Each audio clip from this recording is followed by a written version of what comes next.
الف حرف و لام حرف و میم حرف۔ اللہ کے رسول صلی اللہ علیہ وسلم نے کہا جو کتاب اللہ قرآن مجید کا ایک حرف پڑھتا ہے اس کو ایک نیکی ملتی ہے، اور ایک نیکی 10 گنا بڑھ کر کے اس کو دی جاتی ہے، 10 گنا اس میں اضافہ کیا جاتا ہے۔ اور اللہ کے رسول صلی اللہ علیہ وسلم نے کہا کہ میں یہ نہیں کہتا کہ الف لام میم یہ ایک حرف ہے، بلکہ الف ایک حرف ہے اور لام ایک حرف ہے اور میم ایک حرف ہے۔ اللہ اکبر کبیرہ۔ تو میرے بھائیوں آپ اندازہ لگائیے گا ابن آدم کا جو عمل رمضان المبارک میں ہوتا ہے اس کا اجر و ثواب کتنا بڑا چڑھا کر کے دیا جاتا ہے۔ ذالک الکتاب لا ریب فیہ، آپ پڑھو دیکھو، ذال ایک حرف ہے، لام ایک حرف ہے، کاف ایک حرف ہے، اس ایک آیت کریمہ میں کتنے حروف ہو گئے؟ تو آپ خود اندازہ لگاتے جائیے اور معلوم کرتے جائیے کہ قرآن مجید اور رمضان کا کتنا گہرا تعلق، کتنا گہرا ربط ہے۔ بھائیوں رمضان المبارک اور یہ جو قرآن مجید ہے یہ نیکیوں کے خزینے ہیں، ان نیکیوں کے ذریعے سے مجھ کو اور آپ کو اپنے خالی جھولیوں کو بھرنا ہے۔ لیکن افسوس ہوتا ہے اس مہینے میں بھی کہ بعض لوگ کیا کہتے ہیں، تو وہ تو پورا سال کہتے ہیں مولوی صاحب ہمیں قرآن مجید پڑھنا نہیں آتا ہے۔ اب جب رمضان میں ان سے کہا جائے بھائی قرآن مجید پڑھو، ایسے ہی وقت گزاری نہ کرو، قرآن سے اپنا تعلق رشتہ جوڑو، قرآن مجید پڑھو، وہ کہیں گے قرآن مجید مجھے پڑھنا نہیں آتا ہے۔ کتنے افسوس اور شرمندگی کی بات ہے، جس قرآن کو اللہ نے آپ لوگوں کی ہدایت کے لیے جو سراپا رحمت بنا کر کے نازل کیا، اور مسلمانوں کو وہ کتاب قرآن مجید ہی پڑھنی نہیں آتی ہے۔ اللہ اکبر کبیرہ۔ 80 سال کی عمر کو ہمارے لوگ پہنچ چکے ہیں لیکن قرآن مجید کا ایک حرف ان سے پڑھا نہیں جاتا ہے، ایک حرف انہیں پڑھنا نہیں آتا ہے۔ میرے بھائیوں بتاؤ، جس قرآن کو اللہ نے آپ لوگوں کی رشد و ہدایت کے لیے اتارا ہے، نازل کیا ہے، جب آپ اس قرآن مجید کو پڑھنا ہی نہیں جانو گے تو آپ کا حشر کتنا خطرناک ہوگا، کتنا بھیانک ہو جائے گا۔ اسی لیے میرے بھائیوں قرآن مجید سے اپنا رشتہ جوڑو، یہ حیلے بہانے بازیاں نہ کرو کہ اتنی عمر ہو گئی ہے اب ہم کہاں سے پڑھ سکتے ہیں۔ بھائیوں ایسے واقعات ہمارے سامنے موجود ہے کہ ایسی عورتیں بھی آج موجود ہے، ایسے بڑے لوگ بھی موجود ہیں جو بڑھاپے کی عمر میں انہوں نے قرآن مجید کو حفظ کیا ہے، بڑھاپے کی عمر میں قرآن مجید کو حفظ کیا ہے، اور آپ کہتے ہیں کہ ہمیں قرآن مجید پڑھنا نہیں آتا ہے۔ بھائی پہلے کی جیسی سہولتیں ان سے بڑھ کر کے آج سہولتیں موجود ہیں، آدمی کو کیا کرنا ہے تو بڑی آسانی کے ساتھ کر جائے گا۔ آپ کے پاس علماء حفاظ موجود ہے تو آپ وقت نکال کر کے سیکھنا نہیں چاہتے ہیں، یہی سب سے بڑی خرابی ہے آپ لوگوں کی۔ اسی لیے قرآن مجید سے اپنا رشتہ جوڑو۔ یہ رمضان قرآن مجید نیکیوں کا خزینہ ہے، اور جو آدمی ان نیکیوں کے خزینوں سے اپنی جھولی کو نہ بھرے گا نا، یہ سب سے بڑا مجرم آدمی ہے۔ اسی لیے رمضان اور قرآن مجید کے ذریعے سے اپنی خالی جھولیوں کو نیکیوں سے بھرے۔ تو یہ پہلا پوائنٹ تھا۔ دوسرا پوائنٹ جو ہے رمضان اور قرآن مجید سے متعلق، وہ ہے رب کی رضا اور رفع درجات۔ ہر نیکی جو کتاب و سنت کے مطابق ہو، سلف صالحین کے منہج کے مطابق ہو، وہ نیکی اللہ تعالیٰ کے یہاں پر قبول کی جاتی ہے، وہ نیکی اللہ تعالیٰ کے یہاں پر قبول کی جاتی ہے۔ اور رمضان میں روزے رکھنا اور قرآن مجید کی تلاوت کرنا یہ سب نیکیوں سے بڑھ کر کے ہے، اور ان نیکیوں سے اللہ تعالیٰ خوش ہوتا ہے، اللہ تعالیٰ راضی ہوتا ہے، اور ان نیکیوں کے ذریعے سے ابن آدم کے جو درجات ہے اس کو بلند کیا جاتا ہے، ابن آدم کے درجات اونچے ہو جاتے ہیں۔ اللہ رب العالمین نے کہا قرآن مجید میں وَيُبَشِّرُ الْمُؤْمِنِينَ الَّذِينَ يَعْمَلُونَ الصَّالِحَاتِ أَنَّ لَهُمْ أَجْرًا حَسَنًا۔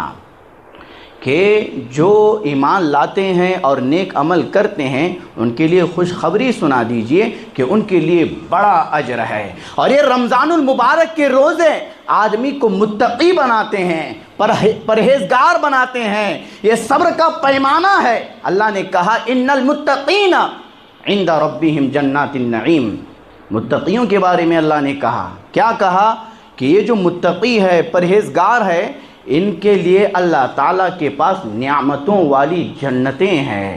یہ آدمی کو کیسے ملے گی نعمتوں والی جنتیں؟ جب آدمی روزوں کی پابندی کرے گا اور ان روزوں کے مقاصد کو سمجھے گا تو ایسا آدمی پرہیزگار بنے گا، اور پرہیزگاروں کے لیے اللہ تعالیٰ کے پاس نعمتوں والی جنتیں ہیں۔ عزیزان ملت، قرآن مجید سے اپنا رشتہ جوڑے۔ تاریخ اس بات پر گواہ ہے، جو قوم قرآن مجید سے اپنا رشتہ مضبوط کرتی ہے، جو قوم قرآن مجید سے محبت کرتی ہے، انسیت رکھتی ہے، اللہ تعالیٰ ایسی قوم کو بلندیوں کی سیڑھیوں پر چڑھاتا ہے، ایسی قوم کو عروج دیتا ہے، ایسی قوم کو ترقی دیتا ہے۔ اور جو قوم قرآن مجید سے اپنا رشتہ توڑتی ہے، اللہ تعالیٰ ایسی قوم کو ذلیل و خوار کر دیتا ہے، اللہ تعالیٰ اسی قوم کو رسوا کر دیتا ہے۔ آج آئے دن یہ واقعات کیا مجھ کو اور آپ کو نہیں بتاتے ہیں کہ آج مسلم قوم کیوں ذلیل ہو رہی ہے، کیوں لات جوتے کھا رہی ہے، کیوں انہیں مارا جا رہا ہے، ستایا جا رہا ہے۔ کبھی آپ نے سوچا اس کے پیچھے سب سے بڑا اور بنیادی جو سبب ہے وہ قرآن مجید کو چھوڑنا ہے۔ یہ قرآن مجید غلاف ڈال کر کے شوکیسوں میں رکھنے کے لیے نہیں آیا ہے کہ آپ اس پر غلاف چڑھاؤ اور شوکیسوں میں رکھ دو اور پھر پورا سال اس پر دھول لگے رہے گی، پھر اس کو دھول کو صاف کر دو۔ یہ قرآن مجید اس لیے نہیں آیا ہے، یہ قرآن مجید پڑھنے کے لیے آیا ہے، پڑھ کر کے سمجھنے کے لیے آیا ہے۔ کیا کہا تھا اللہ کے رسول صلی اللہ علیہ وسلم نے؟ کہا تھا ان اللہ یرفع بہذا الکتاب اقواما ویضع بہ آخرین، اللہ تعالیٰ اس کتاب قرآن مجید کے ذریعے سے بہت سے لوگوں کو اونچا کر دیتا ہے اور بہت سے لوگوں کو اس قرآن مجید کے ذریعے سے گرا دیتا ہے۔ اگر آپ بلندیوں پر فائز ہونا چاہتے ہو تو مجھ کو اور آپ کو اپنا رشتہ قرآن مجید سے جوڑنا ہوگا۔ اگر میں اور آپ قرآن مجید سے اپنا رشتہ نہیں جوڑیں گے تو میں اور آپ ذلیل و خوار رسوا ہوتے رہیں گے۔ یہ دوسرا پوائنٹ تھا۔ تیسرا پوائنٹ رمضان اور قرآن مجید سے متعلق، وہ ہے گناہوں کی معافی۔ ہر نیکی انسان کے جو صغیرہ چھوٹے گناہ ہوتے ہیں ان گناہوں کو مٹا دیتی ہے، بشرط کہ کبیرہ گناہوں کا ارتکاب نہ ہو، بڑے گناہوں کا۔ اب آپ بتائیے کہ رمضان المبارک میں یہ جو نیکیوں کی بہار آتی ہے اس کے کیا کہنے؟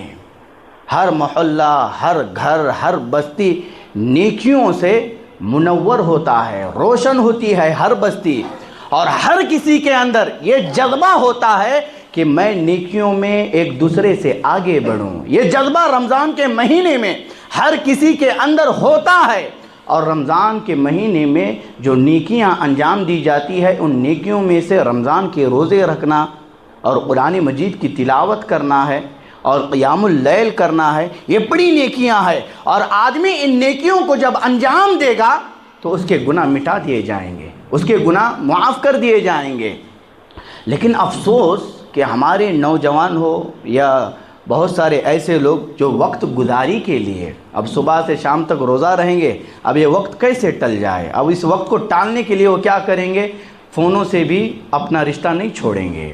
رمضان کے مہینے میں بھی ان کا تعلق فونوں سے نہیں چھوٹتا ہے، فونوں کو قریب رکھیں گے۔ اور رمضان کے مہینے میں بھی جب لوگ قرآن پڑھ رہے ہوں گے، رب سے دعائیں کر رہے ہوں گے، مناجات کر رہے ہوں گے، مسجدوں میں بیٹھ کر کے مسجدوں کو آباد کر رہے ہوں گے، چند بدبخت لوگ فونوں کے ساتھ اپنا وقت گزار رہے ہوں گے، فونوں کے ساتھ ریل دیکھ رہے ہوں گے۔ ایسے کر کے وہ کیا سمجھیں گے؟ افطاری کا وقت آئے گا تو سیدھا دسترخوان پر کود پڑیں گے۔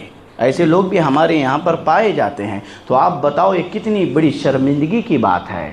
یہ رمضان اور قرآن مجید میرے اور آپ کے گناہوں کو مٹانے کے لیے ہے۔ میں اور آپ اپنے گناہوں کو مٹانا چاہتے ہیں تو مجھ کو اور آپ کو رمضان المبارک کے ان روزوں کا جو مقصد ہے ان مقصد کو سمجھنا ہوگا اور قرآن مجید کی تلاوت کرنی ہوگی۔ اور انہی نیکیوں میں سے ایک نیکی کیا ہے؟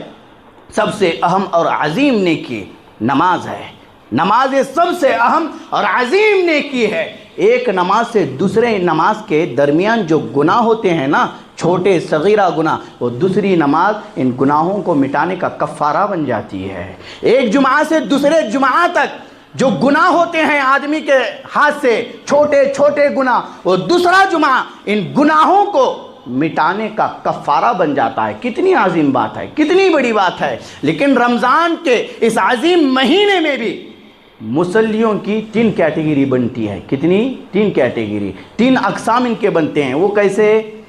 پہلی قسم تو ایسے لوگوں کی بنتی ہے جب رمضان کا مہینہ جیسے ہی شروع ہوتا ہے، پہلے عشرے میں ہم جیسے ہی داخل ہوتے ہیں، یہ لوگ نہا دھو کر کے آئیں گے، بڑی اچھی بات ہے اور آنا بھی چاہیے۔ لیکن آنے کے ساتھ ساتھ یہ لوگوں کی بدبختی بھی آپ دیکھیں، کیسے اللہ ان سے عبادتوں کی توفیق کو چھین لیتا ہے۔ آپ دیکھیں، یہ پہلے عشرے میں آئیں گے اور پہلی صف کو بھی پکڑیں گے اور چھوڑیں گے بھی نہیں، پورا دن وقت مسجد میں گزاریں گے۔ جیسے جیسے پہلا عشرہ گزرتا رہے گا، عبادتوں کی جو تڑپ ہے، جو امنگ ہے، ان کے اندر سے ختم ہونا شروع ہو جائے گی۔ پھر یہ لوگ دکھائی نہیں دیں گے، پھر مسجدیں وہی جو سال بھر ہوتا ہے وہی ہوگا، پھر مسجدیں خالی۔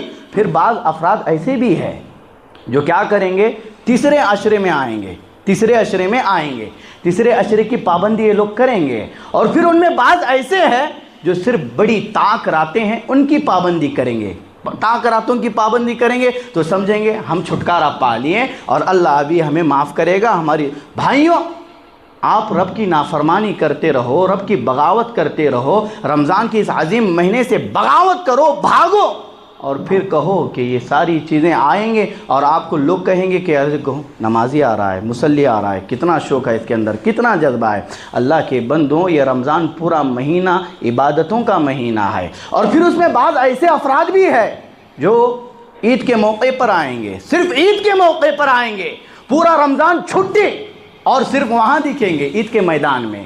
تو یہ بدبختی ہے، اللہ نے عبادتوں کی انجام دہی کی جو توفیق ہے ان لوگوں سے چھین لی ہے۔ یہ شرمندگی کی بات ہے۔ آپ نے چند نمازیں ادا کی تو آپ نے کیا سمجھا کہ ہمارا شمار نیک لوگوں میں ہو جائے گا۔ اگر آپ اپنا شمار نیک لوگوں میں کرنا چاہتے ہو تو آپ کو رمضان کی پوری عبادتیں، پورا مہینہ عبادتوں میں گزارنا ہوگا۔ اور پورا مہینہ گزارنے کے ساتھ یہ رمضان ٹریننگ ہے، یہ رمضان مدرسہ گاہ ہے۔ آپ اس مہینے میں اگر تیار ہوں گے، اپنے آپ کو سنواریں گے تو سال بھر آپ کو عبادتیں کرنے میں آسانی رہے گی، آپ کو مزہ آئے گا۔ اگر رمضان میں ہی آدمی عبادتوں سے بھاگے گا تو وہ سال بھر کیا خاک عبادتیں کر پائے گا؟ تو اسی لیے رمضان میں اس طریقے کی چیزیں نہیں ہونی چاہیے۔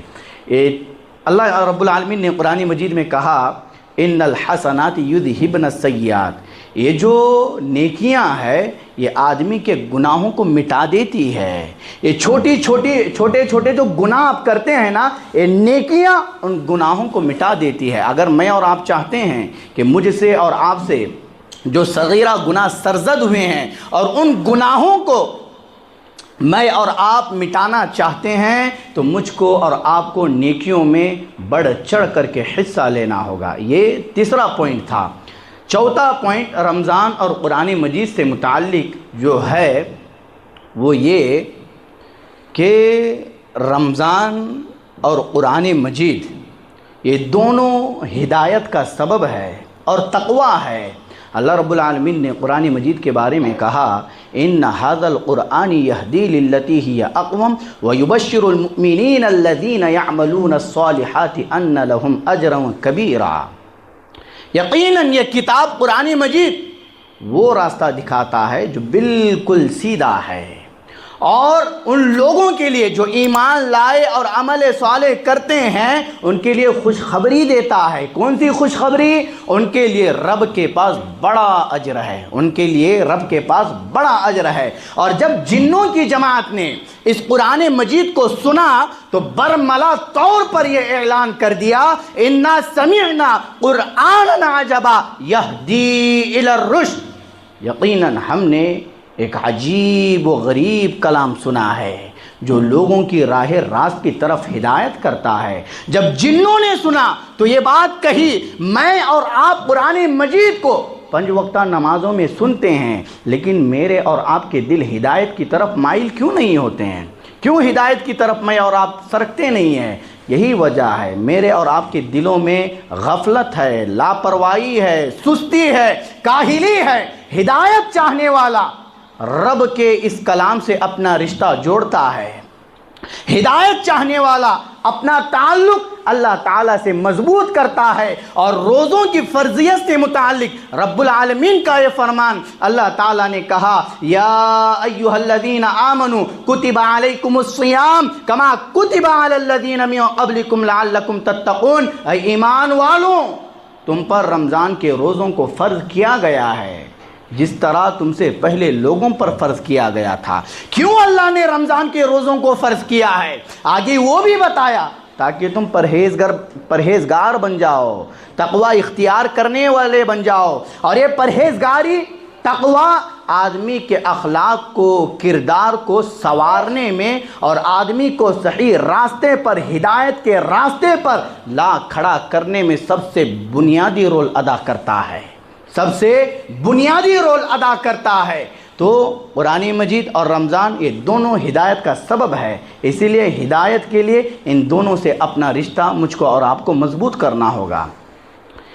یہ چوتھا پوائنٹ تھا۔ 5واں پوائنٹ جو ہے وہ یہ کہ روزے دار اور قرآن مجید کی تلاوت کرنے والا قیامت کے روز آپ دیکھیں کہ ان کا کیا مقام ہوگا، قرآن مجید کی تلاوت کرنے والا اور رمضان کے روزے رکھنے والے کا۔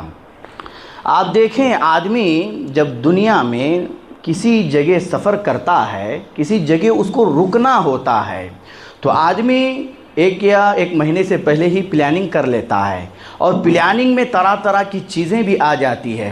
جیسے اس کو فلاں جگہ پر رکنا ہے تو وہ سین پہلے سے ہی اس کے دماغ میں آ جاتا ہے۔ اب اس سین پر رک کر کے اس کو کھانا پینا ہے تو وہ گھر سے یا ایسے ہوٹل کو تلاش کرتا ہے جس میں اچھی چیزیں ہوں، جو اس کے لیے بہترین زادہ راہ ہو۔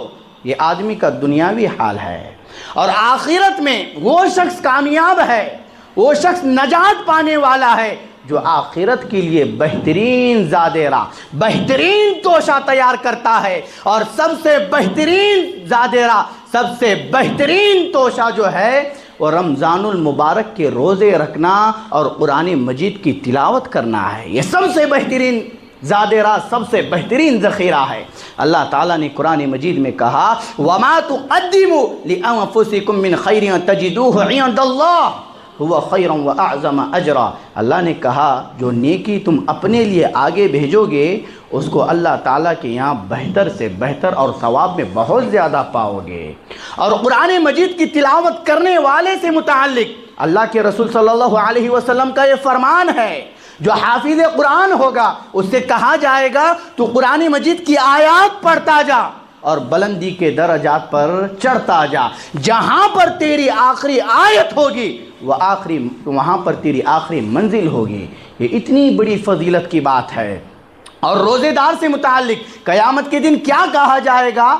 قیامت کے دن جنت میں داخل ہونے کے لیے ایک خاص قسم کا دروازہ ہے جسے باب الریان کہا جاتا ہے، اور اس باب الریان سے صرف روزے دار ہی داخل ہوں گے۔ کل قیامت کے دن کہا جائے گا کہ روزے دار کہاں ہے؟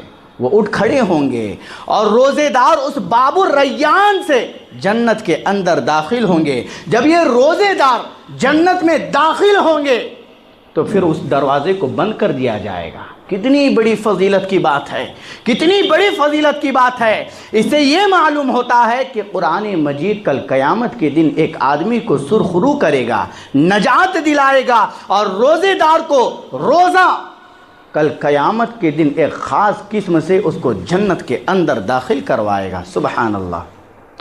یہ 5واں پوائنٹ تھا۔ 6واں پوائنٹ جو ہے وہ یہ کہ روزہ اور قرآن مجید، روزہ اپنے روزہ رکھنے والے کے بارے میں اور قرآن مجید کی تلاوت کرنے والے کے بارے میں سفارشی بن کر کے آئیں گے، یہ شفاعت کریں گے۔ اب یہ شفاعت کیا ہے، اس کے اقسام کیا ہے، یہ شفاعت کون کریں گے، کس کے حق میں ہوگی، لوگوں کو معلوم نہیں ہے۔ لوگ کیا سمجھتے ہیں کہ قرآن مجید پڑھا جائے یا نہ پڑھا جائے، قرآن مجید پر عمل کیا جائے یا نہ کیا جائے، لیکن بابا کا آنچل، بابا کا دامن، خواجہ کا آنچل، خواجہ کا دامن نہیں چھوٹنا چاہیے۔ کیوں؟ کیونکہ خواجہ کا آنچل یا بابا کا دامن پکڑیں گے تبھی میں اور آپ نجات پائیں گے۔ لوگوں کے ذہنوں میں یہ بات ڈالی گئی ہے اور لوگوں کی زبانوں پر یہ باتیں موجود ہے، وہ قرآن سے رشتہ جوڑے یا نہ جوڑے اس بات کی انہیں فکر اور پرواہ نہیں ہے، جبکہ یہ قرآن مجید اپنے پڑھنے والوں کے حق میں کل قیامت کے دن سفارشی بن کر کے آئے گا، اور نبی علیہ السلام کی سنتوں سے اپنا رشتہ جوڑے یا نہ جوڑے، نبی صلی اللہ علیہ وسلم سے محبت کرے یا نہ کرے، نبی صلی اللہ علیہ وسلم کی سنتوں پر عمل ہو یا نہ ہو، نبی صلی اللہ علیہ وسلم کی محبت ہمارے دلوں میں ہو یا نہ ہو، لیکن بابا کی محبت ہمارے دلوں سے نہیں نکلنی چاہیے۔ بابا کا آنچل اور بابا کا دامن ہمارے ہاتھوں سے نہیں چھوٹنا چاہیے۔ اگر ہم نے بابا کا آنچل اور دامن چھوڑ دیا تو ہم خسارہ اٹھانے والوں میں سے ہو جائیں گے، ہم نقصان اٹھانے والوں میں سے ہو جائیں گے۔ ساری زندگی رب کی نافرمانی کرتا رہے، بغاوت کرتا رہے، نبی کی سنتوں سے اعراض کرتا رہے، اور اس فخر میں جیتا ہے کہ وہ کل قیامت کے دن کامیاب ہو جائے گا کیونکہ اس نے فلاں فلاں بابا کو پکڑا ہوا ہے۔ یہ سارے خرافات ہیں۔ اگر آپ کے حق میں سفارش بن کر کے قرآن آئے، اگر آپ یہ چاہتے ہو تو قرآن سے اپنا رشتہ جوڑو، اللہ کی کتاب قرآن مجید کو پڑھو۔ اللہ کے رسول صلی اللہ علیہ وسلم نے کہا، القرآن شافع مشفع وماحل مصدق من جعله امامه قاده الى الجنہ ومن جعله خلف ظہره ساقه الى النار۔ بھائیوں، قرآن مجید پڑھا کرو، قرآن مجید پڑھا کرو، یہ آپ کے حق میں سفارشی بن کر کے آئے گا کل قیامت کے دن۔ اللہ کے رسول نے کہا، جو قرآن مجید پڑھتا ہے یہ قرآن مجید کل قیامت کے دن اس کے پڑھنے والے کے حق میں سفارش کرے گا اور اس کی سفارش قبول کی جائے گی، اللہ تعالیٰ اس کی سفارش کو قبول کرے گا۔ یہ قرآن مجید اپنے پڑھنے والے کے حق میں بحث کرے گا تو اس کی تصدیق کی جائے گی، اس کی تصدیق کو مانا جائے گا، اور جس نے اس قرآن مجید کو اپنے سامنے رکھا، یعنی قرآن مجید کو پڑھا اور پڑھنے کے ساتھ قرآن مجید کی آیات میں غور و فکر کیا اور تدبر کیا، عمل کیا، تو ایسے شخص کی رہنمائی کل قیامت کے دن یہ قرآن جنت کی طرف کرے گا، جنت میں لے جائے گا۔ اور جو قرآن مجید کو اپنے پیٹھ پیچھے رکھتا ہے، جو قرآن مجید کو اپنے پیٹھ پیچھے رکھتا ہے، غلاف میں سجا کر کے رکھتا ہے اور باباؤں سے اپنا رشتہ جوڑتا ہے، تو قسم ہے اللہ کی، تو یہ قرآن مجید ایسے شخص کو ہانک کر کے جہنم میں لے جائے گا۔ یہ اللہ کے رسول صلی اللہ علیہ وسلم کا فرمان ہے۔ اور دوسری روایت میں کہا گیا، الصیام والقرآن یشفعان للعبد یوم القیامہ، یہ روزہ اور قرآن مجید بندے کے حق میں قیامت کے دن سفارش کریں گے۔ اور روزہ کہے گا اپنے روزے دار کے بارے میں، اے اللہ اس کو میں نے صبح سے لے کر کے شام تک بھوکا رکھا، تو اس کے حق میں میری سفارش قبول کر۔ روزہ کہے گا تو اللہ اس کی سفارش قبول کرے گا۔ اور قرآن مجید کہے گا، اے اللہ میں نے اس کو راتوں میں سونے نہیں دیا، سونے سے روکے رکھا، تو اس کے حق میں میری سفارش قبول کر، تو اللہ تعالیٰ قرآن مجید کی سفارش قبول کرے گا۔ وہ بتاؤ میرے بھائیوں، آپ کے حق میں روزہ اور قرآن مجید سفارش کرے، اگر آپ یہ چاہتے ہیں تو اپنا رشتہ قرآن مجید سے جوڑو، اپنا رشتہ اللہ تعالیٰ سے جوڑو، اپنا رشتہ اللہ کے نبی علیہ السلام سے جوڑو، اپنا رشتہ اللہ کے نبی علیہ السلام کے صحابہ اکرام رضی اللہ عنہم اجمعین سے جوڑو، کل قیامت کے دن کامیاب ہو جاؤ گے۔ اگر ان چیزوں کو چھوڑ کر کے کسی اور سے رشتہ جوڑو گے تو آپ کبھی کامیاب نہیں ہوگے، قیامت کے دن بھی آپ ذلیل و رسوا ہو جائیں گے، اور قیامت کی ذلت یہ سب سے بڑی ذلت ہے۔ تو یہ چھٹا پوائنٹ تھا۔ پھر ساتواں پوائنٹ کیا ہے؟ وہ یہ کہ قرآن مجید رمضان ہو یا غیر رمضان ہو، رمضان کے علاوہ ہو، قرآن مجید کو پڑھنے کے 4 طریقے ہیں۔ کتنے ہیں؟ 4 طریقے ہیں۔ پہلا طریقہ یہ کہ آدمی صرف قرآن مجید کی تلاوت کرے، اور دوسرا طریقہ یہ کہ آدمی قرآن مجید کی تلاوت کو سنتا رہے۔ یہ 2 طریقے ہوئے۔ تیسرا اور چوتھا طریقہ یہ ہے کہ آدمی قرآن مجید کی آیات میں غور و فکر کرے، تدبر کرے، اور غور و فکر تدبر کے بعد جو احکامات اس کے سامنے آتے ہیں نا، ان احکامات پر عمل کرے۔ اور قرآن مجید کے نزول کا مقصود اصلی یہی ہے کہ آدمی قرآن مجید کو پڑھے، اس کی آیات میں غور و فکر کرے اور ان آیات پر عمل کرے۔ یہی قرآن مجید کے نزول کا مقصود اصلی ہے۔ اللہ تعالیٰ نے قرآن مجید میں کہا الذین آتیناہم الکتاب یتلونہ حق تلاوتی، جنہیں ہم نے کتاب دی وہ اس کتاب کو ویسے ہی پڑھتے ہیں جیسے اسے پڑھنا چاہیے۔ اب کیا مراد ہے اس کا؟ کہ حق کے ساتھ وہ قرآن مجید کی تلاوت کرتے ہیں۔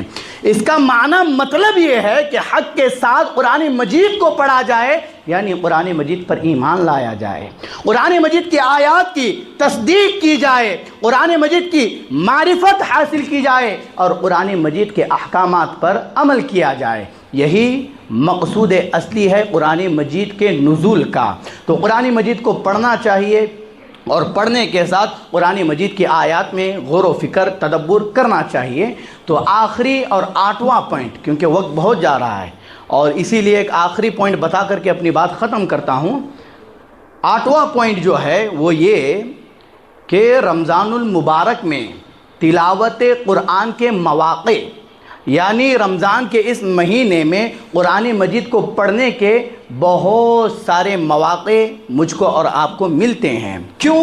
کیونکہ آدمی رمضان المبارک کے مہینے میں بدنی اور ذہنی اعتبار سے نیکیوں کی طرف متوجہ ہوتا ہے، وہ برائیوں سے دور ہوتا ہے، اس کا دل نیکیوں کی طرف راغب ہوتا ہے، اور جو وہ نیکیاں کرتا ہے نا، ان نیکیوں سے اس کو چاشنی، لذت، مٹاس حاصل ہوتی ہے۔ اب جیسے دیکھیں رمضان کے مہینے میں قرآن مجید کو پڑھنے کے بہت سارے مواقع ہیں۔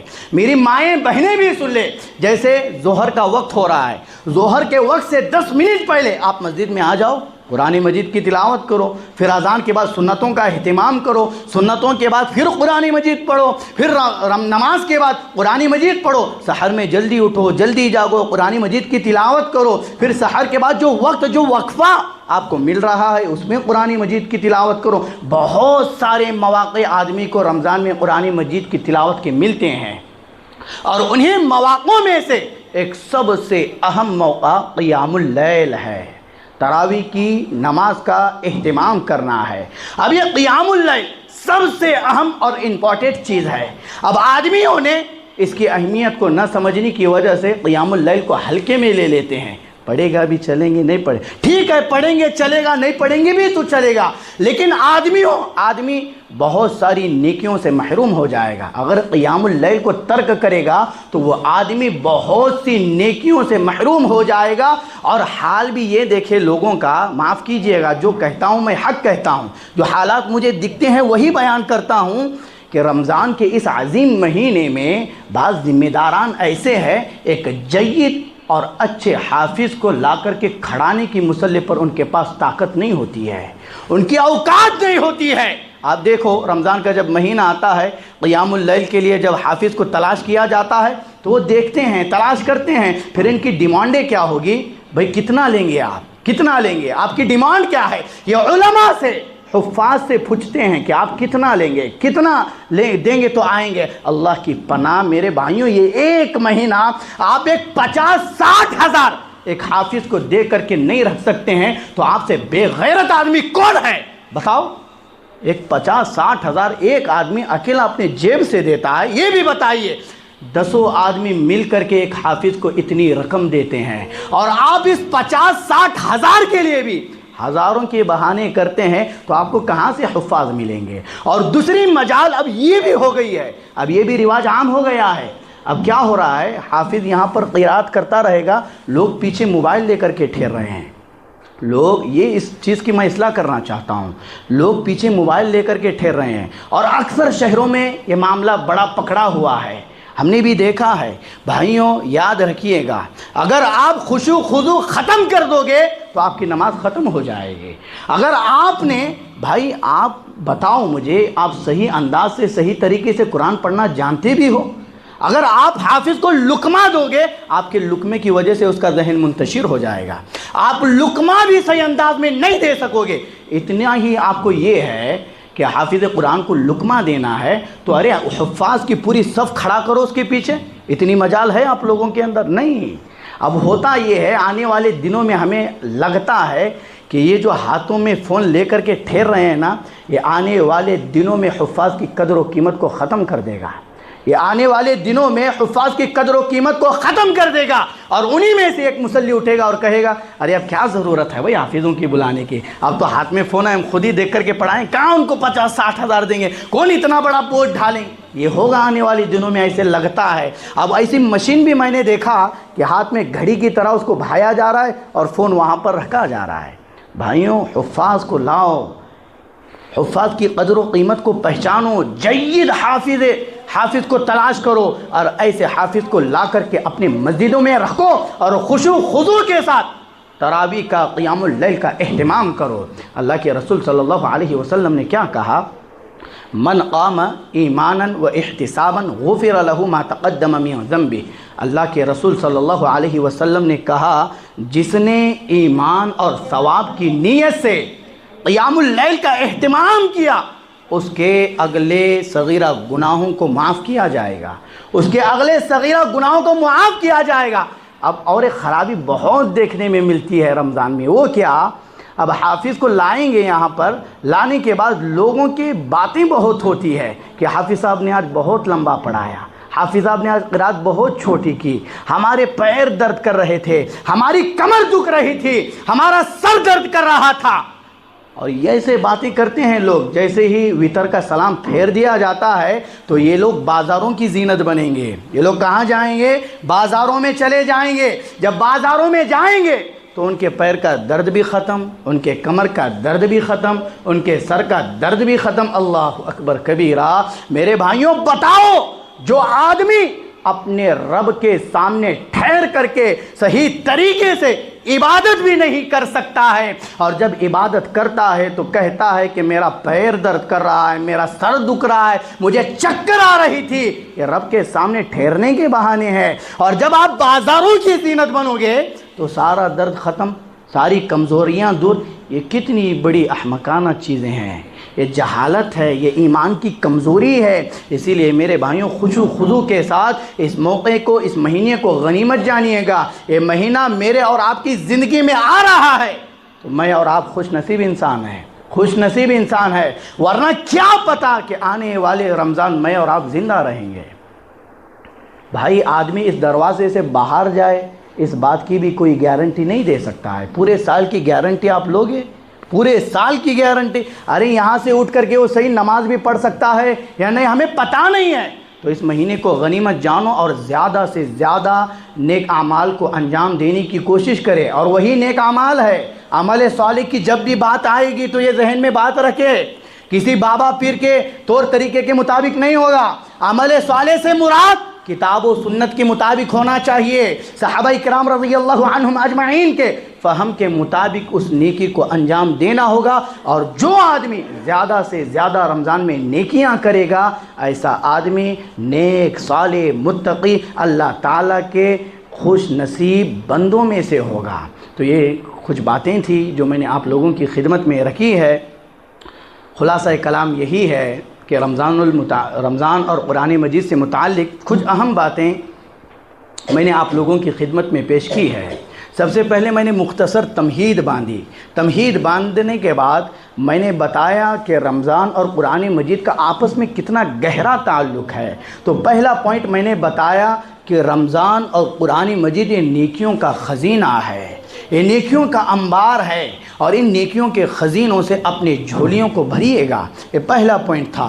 دوسرا پوائنٹ، آدمی رمضان میں عبادتوں کو، نیکیوں کو انجام دے گا، یہ نیکیاں، یہ عبادتیں رب کو راضی کرے گی اور آدمی کے درجات کو بلند کرے گی، اونچا کرے گی۔ تیسرا پوائنٹ گناہوں کی معافی ہے، آدمی گناہوں کا کفارہ ہے۔ آدمی نیکیوں کو انجام دے گا تو اس کے جو صغیرہ چھوٹے چھوٹے گناہ ہیں وہ گناہ دھل دیے جائیں گے، وہ گناہ معاف کر دیے جائیں گے۔ چوتھا پوائنٹ جو ہے، قرآن مجید اور رمضان المبارک یہ دونوں سبب ہدایت اور تقوی ہے۔ اور پانچواں پوائنٹ جو میں نے بتایا وہ یہ کہ روزے دار اور قرآن مجید کی تلاوت کرنے والا قیامت کے روز ان کا کیا مقام ہوگا آپ نے جانا۔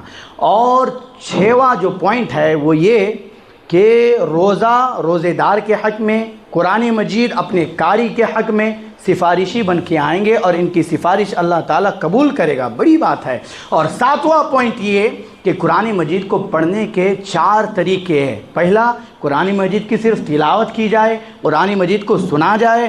اور تیسرا اور چوتھا پوائنٹ جو ہے، قرآن مجید کے آیات میں غور و فکر کیا جائے، تدبر کیا جائے، اور پھر اس کے احکامات پر عمل کیا جائے۔ اور قرآن مجید کا مقصود نزول کا مقصود اصلی یہی ہے۔ اور 8واں پوائنٹ، آخری پوائنٹ جو ہے، قرآن مجید رمضان المبارک کے مہینے میں قرآن مجید کی تلاوت کے جو مواقع ہے وہ بہت ڈھیر سارے مواقع ہے، جس میں سب سے اہم موقع میں نے بتایا کہ قیام اللیل کا اہتمام کرنا ہے۔ قیام اللیل کی پابندی کیجیے گا، آپ کے گناہ، اگلے گناہ اللہ تعالیٰ معاف کرے گا۔ تو یہ کچھ باتیں تھیں جو میں نے آپ لوگوں کی خدمت میں پیش کی ہے۔ اللہ تعالیٰ سے دعا کرتے ہیں کہ جو کچھ باتیں کہی گئی ہے اللہ تعالیٰ مجھ کو اور آپ کو ان باتوں پر عمل کرنے والا بنائے۔ آمین۔ وآخر دعوانا ان الحمد للہ رب العالمین۔